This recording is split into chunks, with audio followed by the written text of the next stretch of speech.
Bugs and insects, that is something hunters and fishermen deal with a lot. From mosquitoes, chiggers, ticks, they're all around in the southeast. And we know if they bite you, it of course itches, and some bugs carry diseases. But in the last 10 years, allergists have discovered something new that you should be aware of. So back in 2009 was when they first identified alpha-gal, and Dr. Platts-Mills, who is the head of the Allergy and Immunology program at UVA, was the first one to put the link together between patients who were having a delayed onset allergic reaction to certain mammalian meat products. So there's no need to panic. Alpha-gal is not a disease, and it is not carried by a Lone Star tick. That tick has just been isolated as one thing that can cause people to have an allergic reaction to mammalian meat. And those patients were coming in waking up in the middle of the night.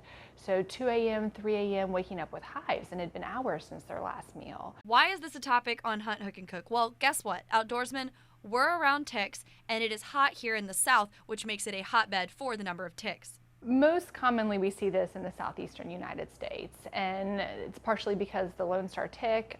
This can also be triggered by chigger bites, but in general, the population where the tick is found, we're going to have more cases. And then also it's time outdoors, mountain biking, etc., but then also sporting activities like hunting, we see greater populations of patients.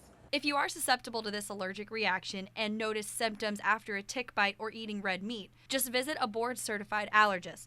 And while it is common in the southeast, there's not a huge amount of cases every year. I'd say somewhere between 50 and 70 per year.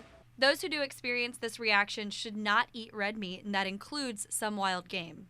Venison tends to fall in the not tolerated section in terms of mammalian meats. We actually, in Virginia, we had patients who ate squirrel and even had reactions to squirrel. To prevent this allergic reaction, just do what you always do. Practice normal tick prevention habits. If you're going to be in an area that's more prone to tick exposure, wearing long pants, shoes, high socks, long sleeve shirts, baseball caps, generally things you would do anyways to prevent bug exposure at baseline. In the coming weeks on CountOn2.com, you can find more on alpha-gal and what goes into this reaction in our Moment of Science segment. For this week's Hunt, Hook, and Cook, I'm Brianne Welch.